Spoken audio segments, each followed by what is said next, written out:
वसई आणि नाताळ यांचं अनोखं नातं आहे आणि नाताळचा सण म्हटला की घराघरात येतो तो नाताळ गोठा। कुणी छोटा नाताळ गोठा बनवतं, कुणी मोठा बनवतं।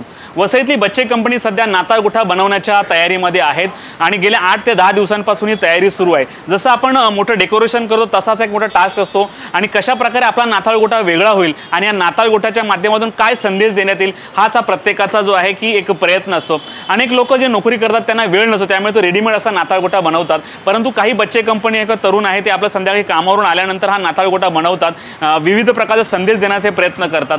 ही तयारी जी आहे मर्सेस गावातली आहे। लेरोस यांनी हा नाताळ गोठा आणि त्यांच्या बच्चे कंपनी बनवण्यासाठी मग्न आहेत। कशा प्रकारे नाताळची लगबग आहे आणि नाताळ गोठा बनवण्याची कशी तयारी आहे आपण पाहूयात। आपण कॅरल सिंगिंग बघितलेलंच आहे।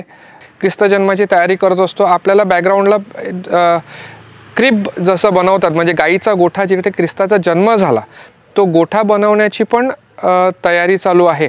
आपण बघू शकतो कशा पद्धतीने जवळजवळ 1.5-2 महिन्यापासून संपूर्ण गाव एकत्र येऊन, संपूर्ण गावातली लहान थोर एकत्र येऊन एक युनिटीचा संदेश देत असतात आणि तशा पद्धतीने गावातले क्रिप बनवले जातात, ज्याची कॉम्पिटिशन्स पण असतात। अनेक कॉम्पिटिशन्स वसईमध्ये देखील आहेत। त्याच्यामध्ये युवा क्रिप कॉम्पिटिशन असते, वेगवेगळ्या संघटनेची क्रिप कॉम्पिटिशन्स असते।